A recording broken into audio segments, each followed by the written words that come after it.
नमस्कार साथियों, स्वागत आपका आपके अपने YouTube चैनल एक्सेलेंट गुरु पर। दोस्तों मैं हूं राकेश सियाग, सभी का स्वागत करता हूं। दोस्तों आज हम पढ़ने वाले हैं ध्वनि प्रदूषण के बारे में और साथ में हम जल प्रदूषण का टॉपिक भी स्टार्ट करेंगे। यानी एक साथ दो टॉपिकों के बारे में चर्चा करने वाले हैं। यानी इसके दो पार्ट, एक तो ये वाला पार्ट, एक पार्ट और आएगा, उसके बाद ये चैप्टर खत्म हो जाएगा। उसके बाद हम नया चैप्टर स्टार्ट करेंगे, जीन अभियांत्रिकी या फिर बायोटेक्नोलॉजी स्टार्ट करेंगे। 2 या 3 टॉपिक बचे हुए हैं बायोलॉजी में, उसके बाद बायोलॉजी खत्म है, उसके बाद हम केमिस्ट्री स्टार्ट करेंगे। तो हम जल्दी अगर करेंगे ना, आप मेरे ऊपर प्रेशर बनाओगे, सर आप केमिस्ट्री स्टार्ट करो, केमिस्ट्री पढ़ाओ, तो मैं बायोलॉजी को बीच में छोड़ दूंगा, फिर बायोलॉजी नहीं पढ़ा पाऊंगा। तो मैं ये सोच रहा था एक बार बायोलॉजी को बढ़िया तरीके से अलग से कंप्लीट कर लेते हैं, फिर हम अच्छे तरीके से केमिस्ट्री को कंप्लीट कर लेंगे और साथ में जो हमारी फिजिक्स है उसको भी कंप्लीट कर लेंगे। इसके साथ साथ मैंने आपको एक तरीका बताया था कि अगर आपको इंप्रूवमेंट लाना है आपकी तैयारी में, तो उसके लिए मैंने आपको ऑनलाइन टेस्ट के बारे में बताया था। अगर आप ऑनलाइन टेस्ट खरीदने में इंटरेस्टेड हैं तो उसके बारे में मैंने एक सेपरेट वीडियो बनाया है और उस वीडियो का लिंक मैंने वीडियो के डिस्क्रिप्शन में दिया है, तो उस वीडियो को आप चेक कर सकते हैं। मैंने उसमें क्या बताया है, क्या प्रोसेसिंग रहेगी ऑनलाइन टेस्ट की। आप अच्छे से उस ऑनलाइन टेस्ट से जुड़ जाइए, आपकी तैयारी में बहुत अच्छा निखार आएगा।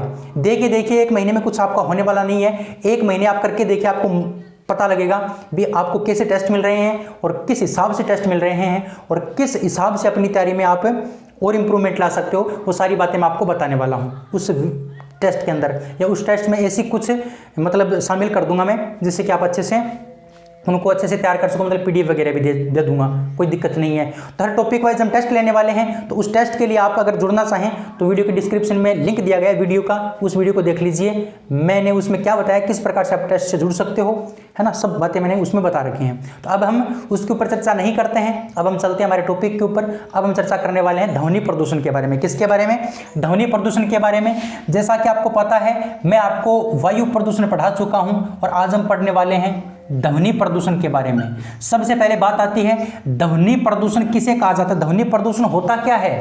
भाई ध्वनि प्रदूषण होता क्या है, मैं बोल रहा हूं, क्या ये ध्वनि प्रदूषण है, क्या ये ध्वनि प्रदूषण की श्रेणी में आता है कि नहीं आता, इसके ऊपर हम चर्चा करते हैं। तो सबसे पहले ध्वनि प्रदूषण होता क्या है कि यदि ध्वनि की तीव्रता 80 डेसिबल से अधिक है तो उसे हम क्या मानेंगे, ध्वनि प्रदूषण मानेंगे। क्या मानेंगे? ध्वनि प्रदूषण मानेंगे। ये बात आप लिख लीजिए, यदि ध्वनि की तीव्रता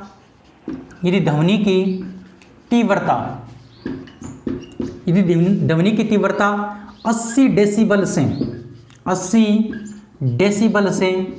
अधिक है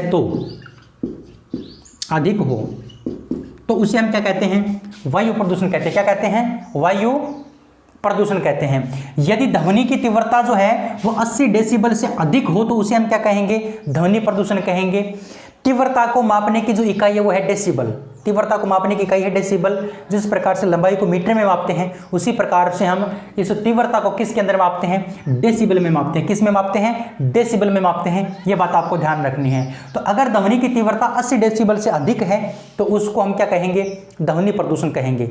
अब कौन सी स्थिति के अंदर कितनी तीव्रता होती है वो हम बात करते हैं। तो इंपॉर्टेंट बात है, आपके एग्जाम में सीधे सीधे क्वेश्चन यहाँ से आएंगे। हम चर्चा करते हैं सामान्य बातचीत की। सामान्य बातचीत के दौरान ध्वनि की तीव्रता कितनी होती है। तो ध्यान रखोगे, सामान्य बातचीत में ध्वनि की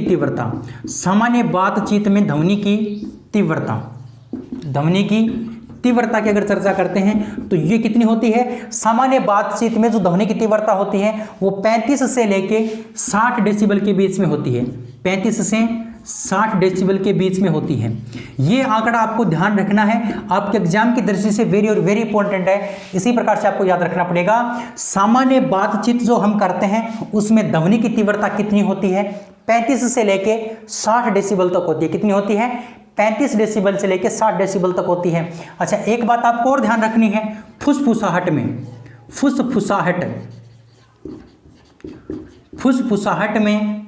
ध्वनि की तीव्रता कितनी होती है।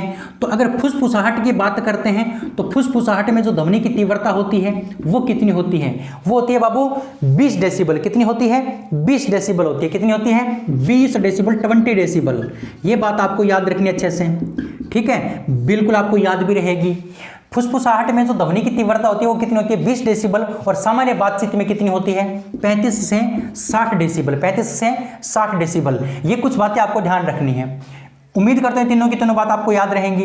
अब एक बात आपको और ध्यान रखनी है WHO के बारे में। किसके बारे में? WHO के बारे में, यानी विश्व स्वास्थ्य संगठन के बारे में। विश्व स्वास्थ्य संगठन, विश्व स्वास्थ्य संगठन की चर्चा करते हैं। देखिए ध्यान से, विश्व स्वास्थ्य संगठन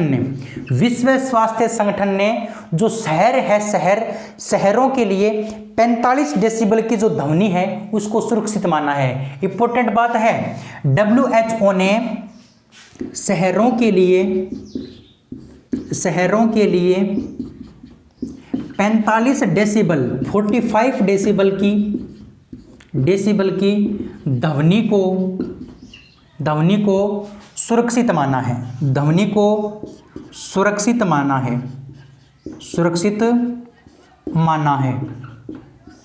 सुरक्षित माना है। ये बात आपको याद रखनी है। यानी WHO ने, यानी विश्व स्वास्थ्य संगठन ने शहरों के लिए कितनी डेसिबल की ध्वनि को क्या माना है? सुरक्षित माना है। भी सुरक्षित है तो ध्यान रखना, 45 डेसिबल तक की जो ध्वनि है उसको सुरक्षित माना है।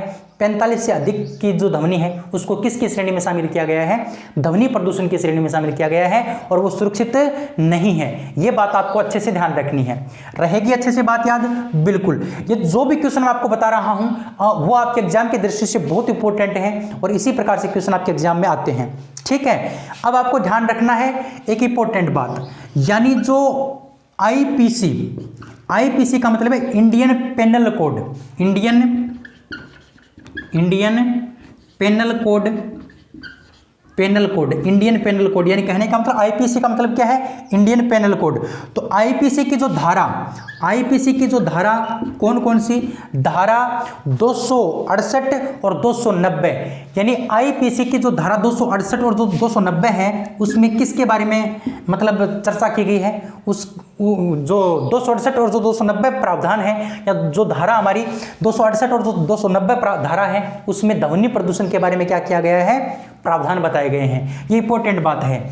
आईपीसी की धारा 268 व 290 में ध्वनि प्रदूषण से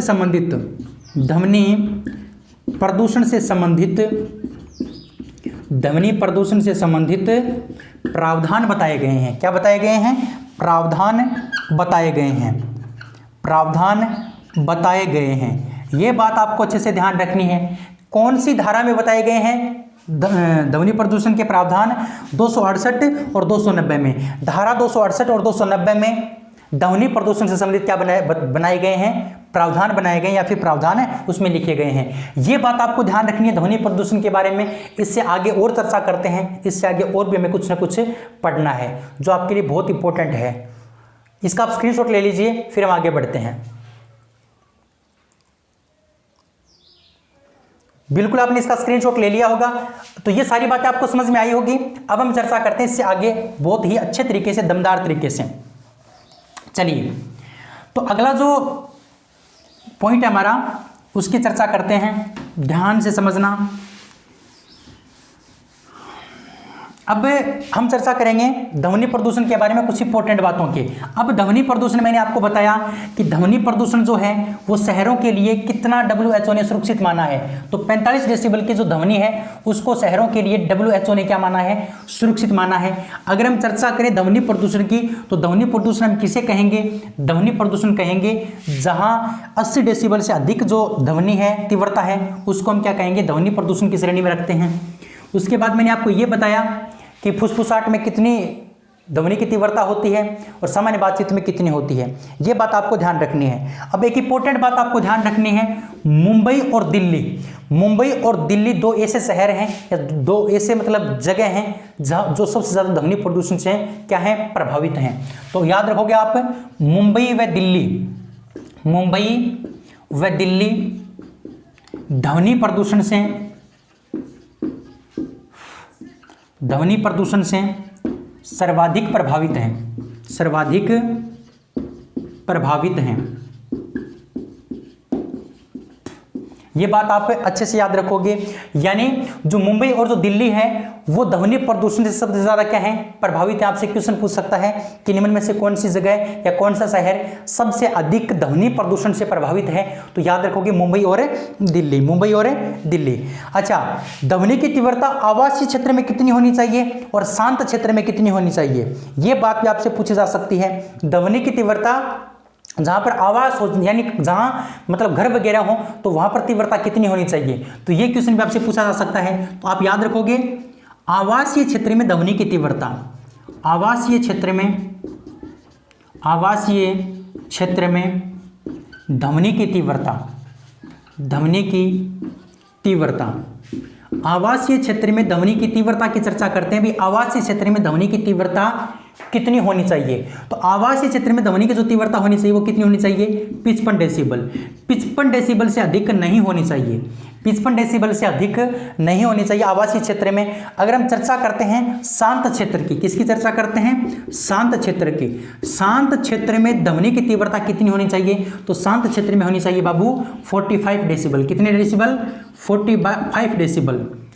यानी 55 और 45, 55 तो होनी चाहिए आवासीय क्षेत्र में, और शांत क्षेत्र में कितनी होनी चाहिए, 45 डेसिबल होनी चाहिए। कितनी होनी चाहिए, 45 डेसिबल होनी चाहिए। ये बात आपको ध्यान रखनी है। अच्छा, आपको एक बात और भी ध्यान रखनी है, भाई रात में कितनी होनी चाहिए और दिन में कितनी होनी चाहिए, दिन में कितनी होनी चाहिए, है ना, ये बात भी आपको ध्यान रखनी है। देखिए, अगर रात की बात करते हैं, रात में ध्वनि की तीव्रता, रात में ध्वनि की तीव्रता कितनी होनी चाहिए, तो रात में ध्वनि की तीव्रता होनी चाहिए 40 डेसिबल।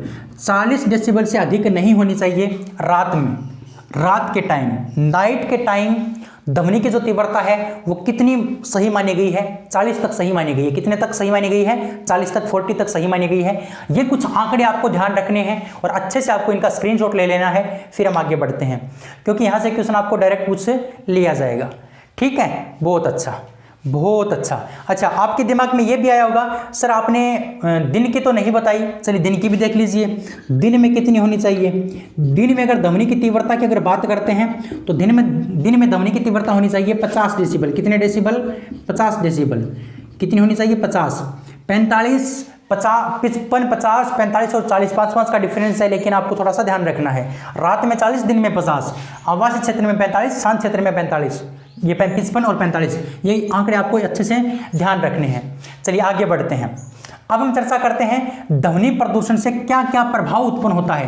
भाई ध्वनि प्रदूषण से कौन कौन सा विपरीत प्रभाव पड़ता है, उनकी चर्चा हम करते हैं। ध्वनि प्रदूषण हमें किस प्रकार से हमें प्रभावित कर सकता है, क्या क्या हमारे ऊपर प्रभाव डालता है, उनकी चर्चा करते हैं। अगर मेरे द्वारा किया गया प्रयास आपको समझ में आ रहा है, पसंद आ रहा है, तो आप वीडियो को लाइक करेंगे, शेयर जरूर करेंगे। बाबू आप शेयर नहीं करते आजकल, आप अपने भाई का बिल्कुल भी ख्याल नहीं रख रहे हो, बिल्कुल स्वार्थी आप हो चुके हो। इतना स्वार्थ काम का नहीं है, आपके लिए भी हानिकारक है और मेरे लिए भी हानिकारक है। बोलते हैं ना, ये तो बापू हानिकारक है, अरे बापू हानिकारक है वो तो है, लेकिन सेहत के लिए ये चीज़ भी हानिकारक है। अगर आप शेयर नहीं करोगे तो आप बीमार हो सकते हो। बीमार कैसे होगे, मैं आपको डांटूंगा, मैं आपसे रूठ जाऊंगा तो बीमार होगे ना। इससे अच्छा है कि अब हम दोनों भाई हमारे आपस में क्या रहे, बनी रहे, अच्छे से हम आपस में कांटेक्ट में रहे, बात करते रहें, तो अच्छा होगा ना, बिल्कुल रहेगा।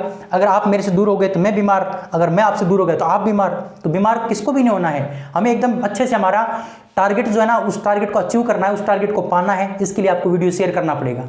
ठीक है, तो ना तो बापू हानिकारक है और ना माँ हानिकारक है, लेकिन आप अगर आप वीडियो शेयर नहीं करोगे ना तो आपकी सेहत के लिए जरूर हानिकारक है। तो वीडियो को आप शेयर करेंगे अपने दोस्तों तक, सभी दोस्तों को आप जोड़ेंगे।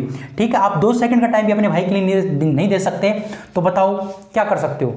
अगर 2 सेकंड का टाइम अपने भाई के लिए नहीं दे सकते आप, तो कर क्या सकते हो, फिर करने का कोई सवाल ही नहीं उठता। शेयर कर दिया करो, मैं बार बार बोलता हूँ आपको। ठीक है, चलिए अब हम चर्चा करते हैं ध्वनि प्रदूषण के बारे में। इससे आगे ध्वनि प्रदूषण के बारे में इससे आगे चर्चा करते हैं। अब आपको याद रखना है ध्वनि प्रदूषण के क्या क्या प्रभाव होते हैं। ध्वनि प्रदूषण के क्या क्या प्रभाव होते हैं, तो आपको ध्यान रखना है इसके प्रभाव, इसके दुष्प्रभाव, इसके बुरे प्रभाव क्या हैं, इसके बुरे प्रभाव कौन कौन से हैं। तो याद रखोगे बाबू अच्छे से कि एक तो बेचैनी रहना, बेचैनी। अगर आप शोरगुल के क्षेत्र में रहोगे, जहां पर शोर शराबा ज़्यादा है, उस क्षेत्र में रहोगे तो आपकी क्या रहेगी, बेचैनी रहेगी। कमजोरी आपके शरीर में रहेगी, चिड़चिड़ापन रहेगा, कमजोरी रहेगी, चिड़चिड़ापन रहेगा, चिड़चिड़ापन रहेगा, आपको टेंशन वगैरह रहने की क्या है, थोड़ी उत्तेजना रहेगी, है ना, उत्तेजित रहोगे आप, उत्तेजना रहेगी। क्रोध आपके दिमाग में रहेगा, क्या रहेगा, क्रोध रहेगा, क्रोध में वृद्धि होगी, क्रोध में वृद्धि होगी। तो मैंने क्या क्या बताया है, बेचैनी होगी, कमजोरी होगी, चिड़चिड़ापन होगा, उसके साथ साथ उत्तेजना होगी और क्रोध में क्या होगी, वृद्धि होगी। हृदय रोग हो जाएगा, हृदय से संबंधित बीमारी हो जाएगी, हृदय रोग हो जाएगा, है ना। इसके साथ साथ आप अगर याद रखो तो उच्च रक्तदाब यानी ब्लड प्रेशर हाई हो जाएगा, उच्च रक्तदाब की स्थिति बन जाएगी। उच्च रक्तदाब आदि रोग या आदि स्थिति या आदि दुष्प्रभाव पड़ते हैं, आदि दुष्प्रभाव पड़ते हैं। किसके कारण है, ध्वनि प्रदूषण के कारण। किसके कारण बाबू, ध्वनि प्रदूषण के कारण। और ये था आपका ध्वनि प्रदूषण का टॉपिक, जो मैंने आपको इंपॉर्टेंट बातें बताई हैं, उनको अच्छे से याद रखना। अब हम चलते हैं नेक्स्ट जल प्रदूषण की ओर। हमने वायु प्रदूषण पढ़ लिया, हमने ध्वनि प्रदूषण पढ़ लिया, अब हम पढ़ते हैं जल प्रदूषण।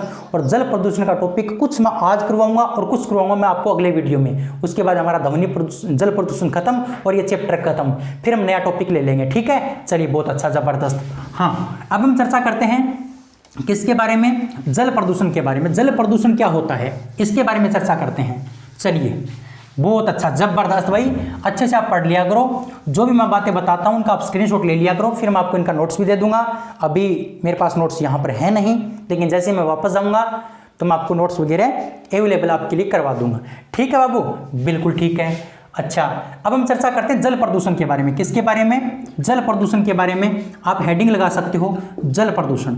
अब जल प्रदूषण होता क्या है भाई, जल के अंदर जल प्रदूषकों का मिलना जल प्रदूषण कहलाता है। लेकिन जल प्रदूषण की परिभाषा आपको थोड़ी सी याद रखनी है, पूछेगा नहीं कोई आपको, लेकिन याद रखनी है। जल प्रदूषण की परिभाषा क्या है कि किसी भी जल के अंदर यदि रेडियोधर्मी पदार्थ, अपशिष्ट पदार्थों या फिर घरेलू अपशिष्ट पदार्थों की मात्रा बढ़ जाती है तो उसको हम क्या बोलते हैं, जल प्रदूषण बोलते हैं। क्या बोलते हैं, जल प्रदूषण बोलते हैं, है ना। कोई रासायनिक खाद होगी, कोई रासायनिक पदार्थ हो गया, उनकी मात्रा अगर किसके अंदर बढ़ जाती है, जल में बढ़ जाती है, तो उसे हम क्या मानते हैं, जल प्रदूषण मानते हैं। क्या मानते हैं, प्रदूषित जल मानते हैं। तो ये परिभाषा आपसे कोई नहीं पूछेगा और ना आपको याद रखनी है, ना आपको याद रखनी, लेकिन आपको पता होना चाहिए जल प्रदूषण होता क्या है।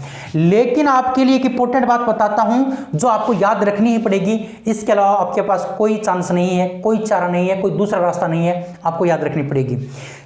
क्या याद रखना है कि यदि जल में घुलित ऑक्सीजन की मात्रा, यदि जल में घुलित ऑक्सीजन की मात्रा 8 मिलीग्राम प्रति लीटर से कम हो जाती है तो उसको हम क्या मानते हैं, जल प्रदूषण मानते हैं। अगर ये मात्रा 5 मिलीग्राम प्रति लीटर से कम हो जाए तो उसको हम क्या मानते हैं, अति प्रदूषित जल मानते हैं। वेरी और वेरी इंपॉर्टेंट बात है, और ये बात आप अच्छे से लिख लीजिए। मैंने क्या बताया, यदि जल में घुलित ऑक्सीजन की मात्रा, घुलित ऑक्सीजन को हम इंग्लिश में क्या बोलते हैं, इंग्लिश में बोलते हैं डिसॉल्व्ड ऑक्सीजन। क्या बोलते हैं, डिसॉल्व्ड ऑक्सीजन यानी DO। क्या बोलते हैं, DO। घुलित ऑक्सीजन को कहा जाता है DO, डिसॉल्व्ड ऑक्सीजन। अगर डिसऑल्व्ड ऑक्सीजन की मात्रा या फिर घुलित ऑक्सीजन की मात्रा कितने से कम हो बाबू, 8 मिलीग्राम यानी 8 mg प्रति लीटर से क्या हो, कम हो, प्रति लीटर से कम हो तो उसे जल प्रदूषण कहते हैं। क्या कहते हैं, जल प्रदूषण। तो उसे जल प्रदूषण कहते हैं। अगर जल के अंदर घुली हुई ऑक्सीजन की मात्रा यानी डिसॉल्व्ड ऑक्सीजन की मात्रा 8 मिलीग्राम प्रति लीटर से कम है तो उस क्रिया को हम क्या बोलेंगे, उस जल को हम क्या बोलेंगे, प्रदूषित जल कहेंगे। आई बात समझ में। लेकिन आपको एक बात और ध्यान रखनी है, यदि यह मात्रा, यदि इस घुलित ऑक्सीजन की मात्रा, यदि इस घुलित ऑक्सीजन की मात्रा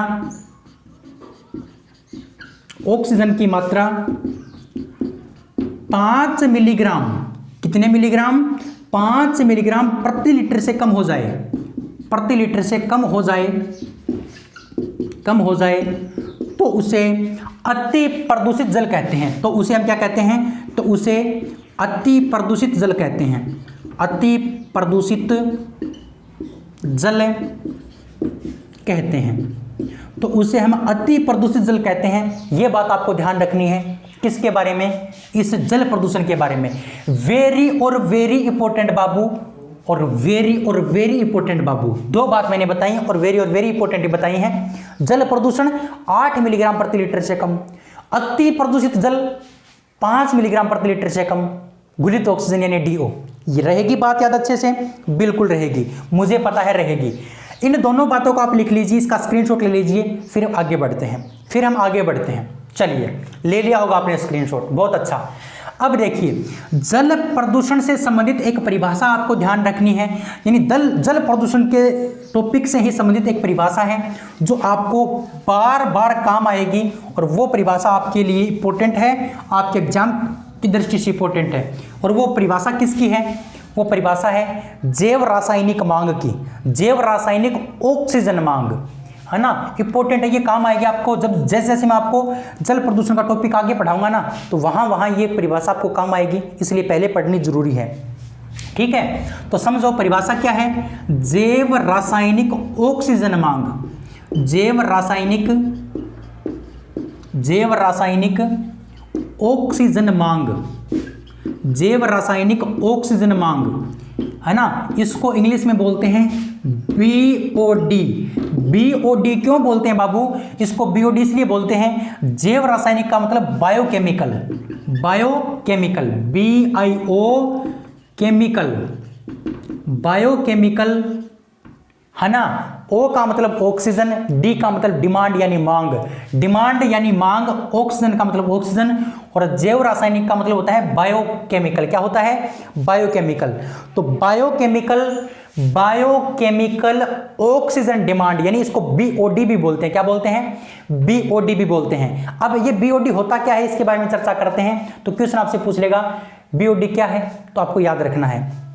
समझो, जो जल होता है, अगर मान लो कोई जल है, उस जल के अंदर समझोगे, इस बात को मैं एक डायग्राम के द्वारा आपको समझाने की कोशिश करता हूं। मान लो एक तालाब है, क्या है ये? कि तालाब, ठीक है। इसके अंदर इस प्रकार से जल है, ठीक है, ये जल है तालाब के अंदर। इससे आप समझ जाओगे अच्छे से, ये जल है भाई तालाब के अंदर। मान लो, मानने में कुछ नहीं, आप प्रधानमंत्री बन जाओ एक दिन के लिए, क्या जाता है आपका? बताओ, वो जाता है? मेरे हिसाब से नहीं जाएगा। ठीक है, ये हमारा जल है, मान लो तालाब का जल है, ठीक है।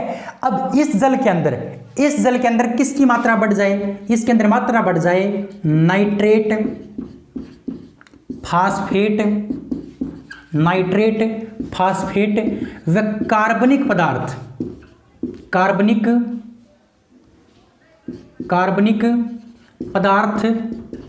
की मात्रा बढ़ जाए। कहां पर बढ़ जाए भाई? इस पानी के अंदर, इस तालाब के पानी में नाइट्रेट, फास्फेट और कार्बनिक पदार्थ की मात्रा क्या हो जाए? बढ़ जाए, इंक्रीज हो जाए। किसके अंदर? तालाब के पानी के अंदर। मान लो कोई जल है, मैंने आपको तालाब का उदाहरण बताया है, कोई भी जल है, उसमें नाइट्रेट, फास्फेट, कार्बनिक पदार्थ की मात्रा क्या हो जाए? बढ़ जाए। तो अगर ये बढ़ जाएगी, तो इसमें आपको पता है, इस पानी के अंदर क्या पाए जाते हैं? सूक्ष्म जीव पाए जाते हैं। क्या पाए जाते हैं? सूक्ष्म जीव। इस पानी के अंदर छोटे छोटे जीव पाए जाते हैं। क्या पाए जाते हैं? सूक्ष्म जीव पाए जाते हैं। ठीक है, सूक्ष्म क्या पाए जाते हैं? जीव पाए जाते हैं। तो ये सूक्ष्म जीव क्या करेंगे? ये सूक्ष्म जीव इन पदार्थों का क्या करेंगे? अपघटन करेंगे। क्या करेंगे? अपघटन करेंगे। मैं क्या बता रहा हूं, उस बात को समझने की कोशिश करना। मैंने बताया, यदि जल में नाइट्रेट, फास्फेट और कार्बनिक पदार्थों की मात्रा बढ़ जाए, तो जल में पाए जाने वाले सूक्ष्म जीव इस नाइट्रेट, फास्फेट और कार्बनिक पदार्थ का क्या करते हैं? अपघटन करते हैं। क्या करते हैं? अपघटन करते हैं। इनको तोड़ने का काम करते हैं। क्या करते हैं? इनको तोड़ने का काम करते हैं। आई बात समझ में? बिल्कुल आई। कहने का मतलब, इनका अपघटन किसके द्वारा किया जाता है? इनका अपघटन किया जाता है इस सूक्ष्म जीवों के द्वारा। किन किन का? नाइट्रेट, फास्फेट और कार्बनिक पदार्थों का। ठीक है, इनका अपघटन यानी इनको तोड़ा जाता है। जब ये अपघटन की प्रक्रिया होती है, तो इन सूक्ष्म जीवों को किसकी आवश्यकता होती है? ऑक्सीजन की आवश्यकता होती है। किसकी आवश्यकता होती है? ऑक्सीजन की आवश्यकता। ऑक्सीजन की आवश्यकता होती है। ठीक है, यानी जब ये सूक्ष्मजीव इस नाइट्रेट, फास्फेट और कार्बनिक पदार्थों को तोड़ने का काम करेंगे, तब किसकी आवश्यकता पड़ेगी भाई? ऑक्सीजन की आवश्यकता पड़ेगी। और वो ऑक्सीजन इनको बाहर से नहीं मिलेगी, क्योंकि ये जल में पाए जाते हैं। तो इसके अंदर, इस जल के अंदर जो गुलित ऑक्सीजन है, क्या है? गुलित ऑक्सीजन। क्या है? गुलित ऑक्सीजन। तो ये जो सूक्ष्म जीव हैं, ये सूक्ष्म जीव क्या करते हैं? इस जल में पाई जाने वाली गुलित ऑक्सीजन का ही क्या करते हैं? उपयोग करते हैं। कौन सी प्रक्रिया में? इस अपघटन की प्रक्रिया में। इसे अपघटन की प्रक्रिया में समझना बहुत इंपॉर्टेंट बात मैं आपको बता रहा हूं कि जल में यदि नाइट्रेट, फास्फेट और कार्बनिक पदार्थों की मात्रा बढ़ जाती है तो सूक्ष्मजीव इनका अपघटन करते हैं। अपघटन की क्रिया के लिए ऑक्सीजन की आवश्यकता होती है और इस अपघटन के लिए सूक्ष्मजीव जल में घुलित ऑक्सीजन का ही प्रयोग करते हैं। जल में घुलित ऑक्सीजन का ही क्या करते हैं? प्रयोग करते हैं, जिसके कारण जल में क्या हो जाती है? इस घुलित ऑक्सीजन की क्या हो जाती है? कमी हो जाती है। क्या हो जाती है? कमी हो जाती है, क्योंकि इसके अंदर जो ऑक्सीजन थी वो तो किसने काम में ले ली? इस सूक्ष्मजीव ने काम में ले ली। क्या ले ली? सूक्ष्मजीव ने काम में ले ली। अगर अब इस जल के अंदर ऑक्सीजन नहीं है, O2 नहीं है, अब इसके अंदर O2 नहीं है, तो इस जल में पाए जाने वाले छोटे छोटे जो तिनके हैं वो क्या हो जाते हैं? गल जाते हैं। क्या हो जाते हैं? गल जाते हैं। और उनमें से क्या आने लगती है? बदबू आने लगती है। क्या आने लगती है? बदबू। और उस बदबू के कारण क्या होते हैं? जलीय जीवों की मृत्यु हो जाती है। क्या हो जाती है? जलीय जीवों की क्या हो जाती है? मृत्यु हो जाती है। जलीय जीवों की मृत्यु हो जाएगी और जलीय जीवों की मृत्यु होने से जल क्या हो जाएगा? प्रदूषित हो जाएगा। क्या हो जाएगा? जल प्रदूषित हो जाएगा। और इसी क्रिया को हम क्या बोलते हैं? इसी क्रिया को बोलते हैं जैव रासायनिक ऑक्सीजन मांग या फिर बीओडी। क्या बोलते हैं? बीओडी बोलते हैं। तो उम्मीद करता हूं ये प्रक्रिया आपको समझ में आई होगी। अगर नहीं आई है तो एक बार मैं आपको रिपीट करवा देता हूं, समझ लेना अच्छे से। सबसे पहले मैंने क्या बताया? मान लो कोई तालाब था, इस तालाब में नाइट्रेट, फास्फेट और कार्बनिक पदार्थों की मात्रा बढ़ गई। कार्बनिक पदार्थों की इनकी मात्रा बढ़ने से सूक्ष्म जीव, इसके अंदर जो सूक्ष्म जीव पाए जाते हैं, छोटे छोटे जीव, वो जीव इनका अपघटन करते हैं। और अपघटन की प्रक्रिया के लिए किसकी आवश्यकता होती है? ऑक्सीजन की आवश्यकता होती है। और ये ऑक्सीजन उनको कहां से मिलेगी? ये ऑक्सीजन उनको जल से ही मिलेगी। यानी जल में घुली ऑक्सीजन का प्रयोग क्या करते हैं? ये इस अपघटन की प्रक्रिया में करते हैं। ये बात आपको याद रखनी है। अगर घुलित ऑक्सीजन का प्रयोग करेंगे तो घुलित ऑक्सीजन की कमी आ जाएगी। अगर घुलित ऑक्सीजन की कमी आ जाएगी, इस पानी के अंदर ऑक्सीजन की कमी आ जाएगी, तो इसके अंदर जो छोटे छोटे तिनके पाए जाते हैं वो गल जाते हैं। और गलने से उसमें से क्या आने लगती है? बदबू आने लगती है। और इस बदबू के कारण इस जल में पाए जाने वाले जलीय जीव, जैसे मछली वगैरह, क्या हो जाते हैं? मर जाते हैं। और मरने से वो जल क्या हो जाता है? प्रदूषित हो जाता है। और इसी क्रिया को हम क्या बोलते हैं? इसी क्रिया को बोलते हैं जैव रासायनिक ऑक्सीजन मांग। जैव रासायनिक ऑक्सीजन मांग कहा जाता है। क्या कहा जाता है? जैव रासायनिक ऑक्सीजन मांग कहा जाता है। यह बात आपको ध्यान रखनी है और उम्मीद करते हैं बात आपको याद भी हो गई होगी, है ना। चलिए इसका आप स्क्रीनशॉट ले लीजिए, फिर हम आगे बढ़ते हैं। बिल्कुल आपने इसका स्क्रीनशॉट ले लिया होगा। अब देखिए ध्यान से, अब मैं आपको इंपॉर्टेंट बात बताता हूं। बीओडी का मतलब क्या हो गया? बीओडी का मतलब ऑक्सीजन, जो अंदर ऑक्सीजन है ना, मतलब इस जल के अंदर जो ऑक्सीजन थी उसका कम होना, है ना। उसके कम होने से जलीय जीव मर जाते हैं और जल क्या हो जाता है? प्रदूषित हो जाता है। क्या हो जाता है? प्रदूषित हो जाता है। क्या हो जाता है? प्रदूषित हो जाता है। अब समझना इस बात को, एक इंपॉर्टेंट बात मैं आपको बताऊंगा, अच्छे से समझोगे। बीओडी, अब मैं आपको बीओडी लिख के ही बताऊंगा, बार बार मैं ये नाम नहीं लिखूंगा। बीओडी से समझ जाना, जैव रासायनिक ऑक्सीजन मांग। अगर बीओडी बढ़ता है, बीओडी का मान बढ़ता है तो जल क्या होगा? प्रदूषित होगा। ये इंपॉर्टेंट बात है, समझना कैसे। बीओडी के मान में वृद्धि होने पर जल प्रदूषण बढ़ता है। कैसे? समझो इस बात को। बीओडी का मतलब मैंने आपको अभी भी क्या बताया है? गुलित ऑक्सीजन का कम होना। गुलित ऑक्सीजन का मतलब डीओ का कम होना। अगर डीओ कम हो जाएगी और कम होते होते होते वो 8 मिलीग्राम 8 मिलीग्राम प्रति लीटर से कम हो जाएगी तो उसको हम क्या बोल देंगे, प्रदूषित बोल देंगे। और जैसे जैसे इस बीओडी का मान बढ़ता जाएगा, जैसे जैसे बीओडी का मान बढ़ेगा तो गुलित ऑक्सीजन की मात्रा क्या होगी, घटती जाएगी, क्योंकि जैसे जैसे बीओडी का मान बढ़ेगा तो ये बीओडी की क्रिया में सूक्ष्म जीव उस ऑक्सीजन को ज्यादा काम में लेंगे। अगर ज्यादा काम में लेंगे तो ऑक्सीजन बहुत ज्यादा कम हो जाएगी, ऑक्सीजन बहुत ज्यादा कम हो जाएगी तो जल प्रदूषण क्या हो जाएगा, बढ़ जाएगा। तो ये प्रक्रिया आपको ध्यान रखनी है ना, ये बात आपको अच्छे से ध्यान रखनी है। तो मैंने क्या बताया, अगर बीओडी का मान बढ़ता है तो बीओडी के मान में वृद्धि होने से क्या बढ़ता है, जल प्रदूषण बढ़ता है। तो ये क्वेश्चन आपसे पूछा जा सकता है आपके एग्जाम में कि बीओडी के मान में वृद्धि होने पर जल प्रदूषण घटता है, बढ़ता है, नए परिवर्तित नहीं होता या इनमें से कोई नहीं। तो ध्यान रखोगे अगर बीओडी का मान बढ़ेगा तो जल प्रदूषण बढ़ेगा, रहेगी बात याद बिल्कुल। लेकिन आपको एक बात ध्यान रखनी है, डीओ का मतलब घुलित ऑक्सीजन, डीओ का मतलब घुलित ऑक्सीजन, घुलित ऑक्सीजन। अगर डीओ का मान बढ़ेगा, अगर डीओ के मान में वृद्धि होती है तो अगर डीओ के मान में यानी घुलित ऑक्सीजन के मान में वृद्धि होती है तो जल प्रदूषण कम होता है, जल प्रदूषण कम होता है, जल प्रदूषण कम होता है। ये बात आपको अच्छे से ध्यान रखनी है, ये बात आपको अच्छे से ध्यान रखनी है। मैंने क्या बताया, अगर बीओडी का मान बढ़ेगा तो जल प्रदूषण बढ़ेगा, अगर डीओ का मान बढ़ेगा, अगर डीओ का मान बढ़ेगा ना तो क्या होगा, जल प्रदूषण कम होगा। कैसे होगा, डीओ का मतलब क्या है, डीओ का मतलब है घुलित ऑक्सीजन। अगर जल में ऑक्सीजन की मात्रा बढ़ेगी तो भी प्रदूषण तो कम होगा, ये बात तो मैं पीछे बता चुका हूं भी। ऑक्सीजन का कम होना ही क्या कहलाता है, प्रदूषण कहलाता है। तो ऑक्सीजन अगर बढ़ जाएगी तो प्रदूषण तो कम हो जाएगा। तो ये बात आपको ध्यान रखनी, दो इंपॉर्टेंट पॉइंट थे आपके लिए और उम्मीद करते हैं दोनों पॉइंट आपको समझ में आ गए होंगे।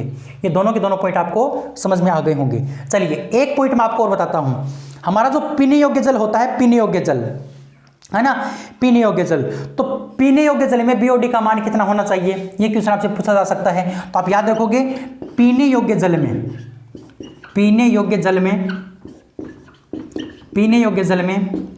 बीओडी का मान 1 ppb होना चाहिए। कितना होना चाहिए, 1 ppb नहीं ppm, 1 ppm होना चाहिए। 1 ppm का मतलब पर पार्ट मिलियन, ये एक मात्रक है जो आपको ध्यान रखना है। तो पीने योग्य जल में बीओडी का मान कितना होना चाहिए, 1 ppm होना चाहिए। कितना होना चाहिए, 1 ppm अगर मान है बीओडी का तो उसको हम जल प्रदूषित नहीं मानते हैं, उसको हम प्रदूषित जल नहीं मानते। ये बात आपको ध्यान रखनी है, ठीक है। ये कुछ पॉइंट थे जो आपको ध्यान रखने थे और इसका आप स्क्रीनशॉट ले लीजिए, फिर हम आगे बढ़ते हैं, फिर हम नेक्स्ट पॉइंट के ऊपर चलते हैं। इसका आपने स्क्रीनशॉट ले लिया होगा। अब देखिए ध्यान से, अगले पॉइंट की चर्चा करते हैं, और अगला जो हमारा पॉइंट है, टॉपिक है, वो है सेवाल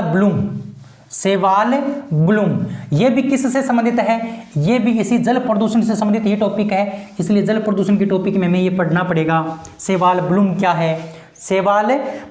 है, तो आप हेडिंग लगा सकते हैं सेवाल ब्लूम क्या है। पहले तो इसकी परिभाषा समझ लीजिए, मैं बताने की कोशिश करता हूं आपको सेवाल ब्लूम की परिभाषा क्या है। यानी जो जल है, जल में नाइट्रेट और फास्फेट की मात्रा बढ़ जाती है और जिसके कारण शैवालों की संख्या में अचानक वृद्धि हो जाए, तो उसको कहा जाता है प्रस्फुटन। क्या कहा जाता है, प्रस्फुटन या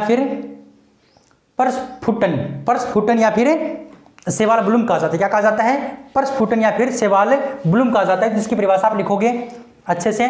मान लो ये जल है, ठीक है, ये पक्का जोड़ा है। क्या है, पक्का एक तालाब है, ये मान लो तालाब है, ठीक है, ये तालाब है। तो इस तालाब में इस प्रकार से पानी है और ये इसकी तालाब की दीवार है, ठीक है, ये दीवार है, इस दीवार से पानी टकराया हुआ है। अब क्या हुआ, इस जल के अंदर किसकी मात्रा बढ़ गई, नाइट्रेट और फास्फेट की मात्रा में, नाइट्रेट व फास्फेट की मात्रा में वृद्धि हो गई। क्या हो गई? नाइट्रेट व फास्फेट की मात्रा में क्या हो गई? वृद्धि हो गई। इनकी वृद्धि होने से, नाइट्रेट और फास्फेट की वृद्धि होने से इस जल के अंदर शैवालों की भी क्या हो गई? शैवालों की भी वृद्धि हो गई। क्या हो गई? शैवालों की भी क्या हो गई? वृद्धि हो गई। किसके कारण? इस नाइट्रेट और फास्फेट के कारण। नाइट्रेट और फास्फेट की वृद्धि होने से शैवालों की क्या हो जाती है? अचानक वृद्धि हो जाती है। क्या हो जाती है? अचानक वृद्धि हो जाती है शैवालों की। और इसी शैवालों की अचानक वृद्धि को हम क्या बोलते हैं?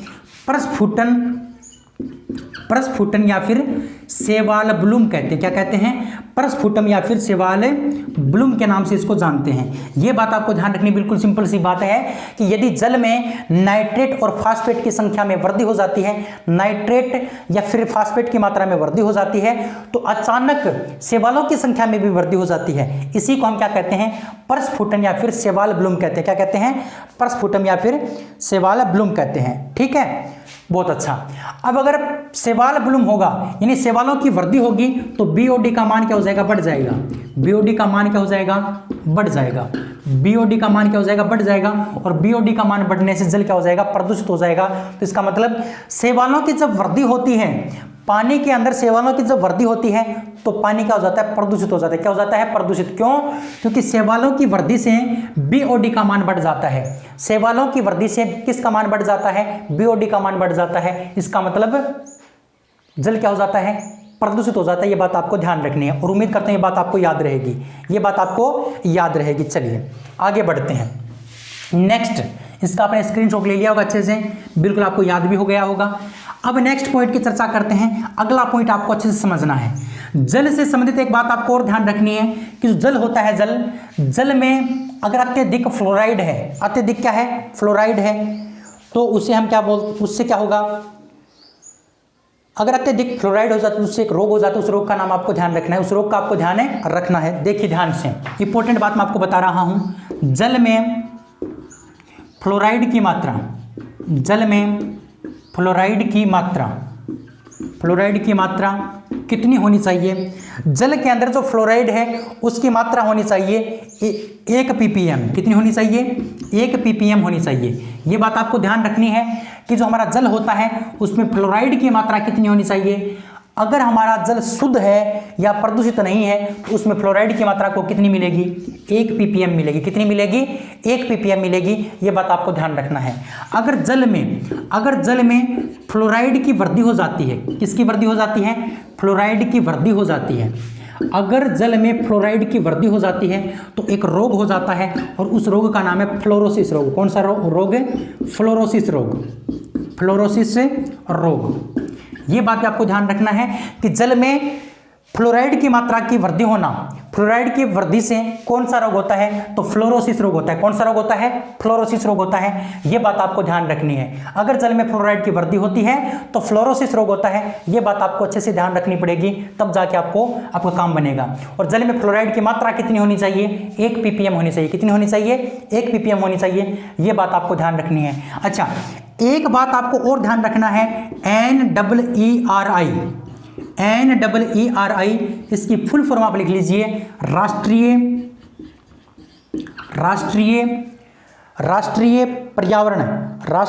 पर्यावरण अभियांत्रिकी। राष्ट्रीय पर्यावरण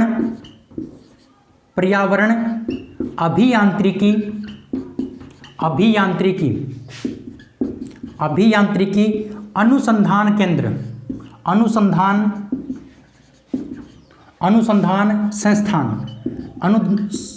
संस्थान जो कहाँ पर पड़ता है? जो पड़ता है बाबू नागपुर में। कहाँ पर पड़ता है? नागपुर में।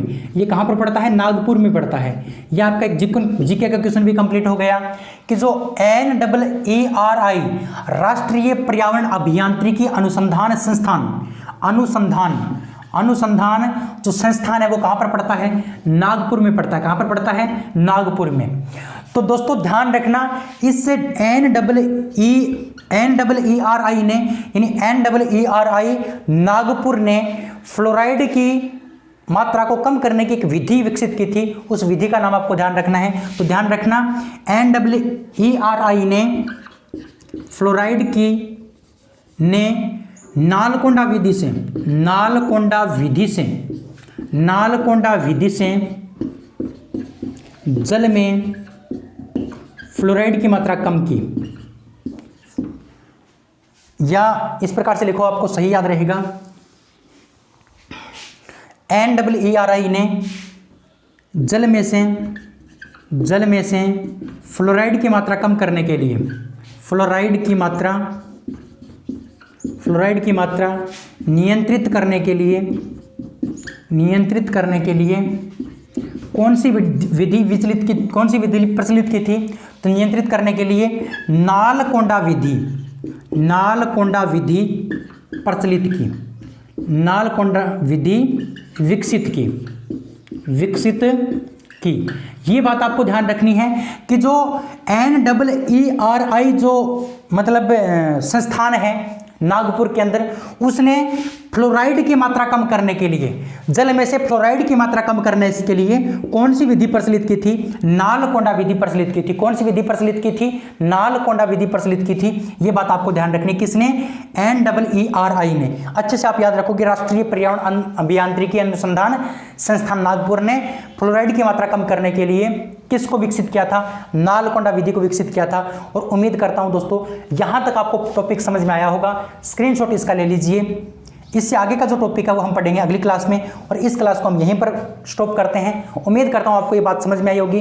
अगर आपको बात समझ में आई है, मेरी पढ़ाई हुई, तो आप वीडियो को लाइक करेंगे, शेयर करेंगे अपने दोस्तों तक, चैनल को सब्सक्राइब करेंगे और कमेंट करेंगे आपको कैसा लगा वीडियो। ठीक है, इसके साथ साथ मैंने आपको टेस्ट के बारे में बता चुका हूं। टेस्ट अगर आपको देना है, टेस्ट अगर आपको लेना है, तो आप मेरे नंबरों के ऊपर संपर्क कर सकते हैं, और वो वीडियो मैंने आपको डिस्क्रिप्शन में दे रखा है। उस वीडियो का आप देख लो, क्या बता रखा है मैंने आपको, अच्छे से उसको समझ लो भाई, किस प्रकार से टेस्ट होगा, क्या टेस्ट होगा, टेस्ट में क्या मिलेगा, वो सारी बातें उस वीडियो में मैंने बता रखी हैं। ठीक है, और ज़्यादा जानकारी लेने के लिए आप संपर्क कर सकते हैं 9784717034। ये मेरे मोबाइल नंबर हैं, इसके ऊपर आप संपर्क कर सकते हो, फ़ोन कर सकते हो, या फिर आप व्हाट्सएप मैसेज कर सकते हो। ठीक है, तो आपको मैं सूचना और बता दूंगा, और जानकारी मैं आपको दे दूंगा। ठीक है, आज की इस वीडियो में इतना ही, अगली वीडियो में फिर मिलेंगे। तब तक के लिए जय हिंद, जय Bharat, thank you, bye bye, have a nice day. अगले वीडियो में फिर मिलते हैं, थैंक यू।